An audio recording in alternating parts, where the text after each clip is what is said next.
안녕하십니까, 박사호입니다. 9월 3일 중공은 이른바 중국인민항일전쟁과 반파시스트 전쟁 승리 75주년 기념식을 가졌습니다. 여기에는 시진핑을 비롯해 정치국 상임위원 7명이 모두 나타났습니다. 양회 이후 자취를 감췄던 부주석 왕치산도 등장했습니다. 항일전쟁 승리를 기념한다고 하지만 선전 목적은 사실 항일이라는 단어를 빌어 미국과 끝까지 맞서 싸우겠다는 것으로 봐야 합니다. 중공관영 CCTV는 이 행사와 함께 특집 프로그램에서 지구전을 장황하게 설명하기도 했습니다. 중공이 매년 9월 3일이 되면 대대적으로 선전하는 항일전 승리의 역사는 왜곡된 것입니다. 또 2차 세계대전 중에 중국 공산당은 연합국 편에 서 있지도 않았습니다. 따라서 반파시스트 전쟁 승리를 기념한다는 것도 역사 왜곡입니다. 사실 일본 군국주의와 맞서 싸운 것은 중공군이 아니라 중화민국의 장개석 국민당군입니다. 중국의 항일전쟁은 1937년 7월 7일 루꼬우차오 사건 이후 장개석이 일본에 전면 개전하면서 8년 동안 지속됐습니다. 항전 시기에 국민당은 최소한 430만의 병력을 동원한 반면 공산당의 병력 동원은 10만에 불과했습니다.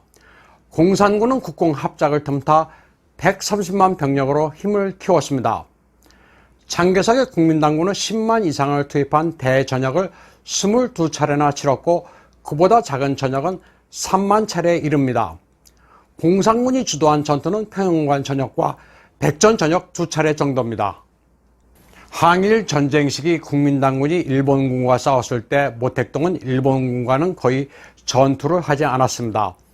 모택동은 일본군이 국민당군과 전쟁을 하는 덕분에 중국을 통일할 수 있었다고 공개적으로 밝혔습니다.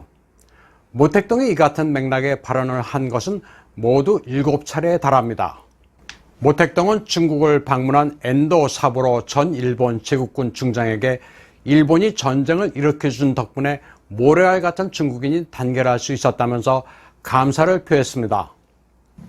1970년 12월 모택동은 중국의 붉은 별의 저자 에드가 스노우에게도 이런 말을 했습니다.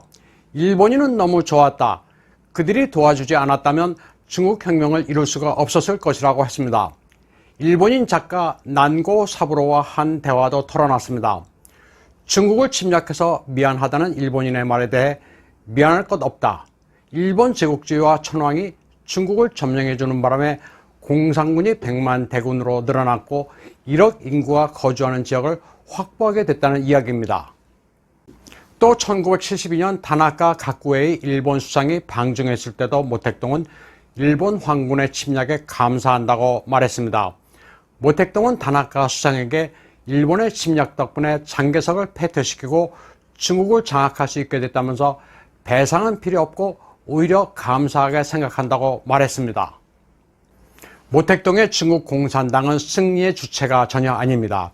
일본군의 항복을 받은 것은 장개석의 국민당 정부입니다. 1945년 9월 9일 일본 제국의 주진화군 총사령관 오카무라 야스지는 남경의 국민당 정부 청사에 모자를 벗고 입장해 국민당군 하응음 장군에게 항복했습니다. 이때 오카무라 야스지가 하응음에게 항복의 의미로 바친 패도는 지금도 타이완에서 보관하고 있습니다. 전쟁이 끝나면서 국민당군에 투항한 일본군은 128만 명에 달했습니다. 준군사 병력도 146만입니다. 1945년 11월부터 중화민국 정부는 인도주의 정신을 발휘해 이들을 모두 귀국시켰습니다. 장개석의 항전 승리 연설입니다. 장개석은 연설에서 구원을 잇는 아량을 발휘하자고 촉구했습니다. 장개석은 원수를 사랑하라는 그리스도의 가르침이 전쟁 이후 많은 것을 생각하게 한다면서 옛날의 원한을 잊어버리고 사람을 선하게 대하자고 중국 동포들에게 호소했습니다. 더불어서 원한을 갚는다는 이덕 보원이야말로 중국 민족의 고귀한 전통이고 덕성이라면서 일본군에 대한 보복을 하지 말라는 지시를 내립니다. 전쟁을 일으킨 일본 군국주의가 나쁜 것이지 일본인들이 악한 것은 아니라고 말했습니다. 항복한 일본군이 조건을 이행하는 것은 감시해야 하겠지만 이를 넘어서 일본인들에게 보복하거나 모욕을 줘서는 안 된다고 지시했습니다. 장개석은 항복한 일본군에 대해 포로가 아닌 도수관병이란 단어로 표현했습니다. 무장이 해제된 맨손의 병사들이란 의미입니다. 또 항복한 오카무라 야스지 사령관이 전범으로 처벌받지 않도록 배려했습니다. 이덕 보원으로 표현되는 장개석의 방침은 전후 타이완과 일본이 과거 역사는 역사로 두고 자유민주주의 세계 질서에서 설린 우호의 관계를 맺어나가는 자양분이 됐습니다. 오늘 방송은 여기까지 하겠습니다.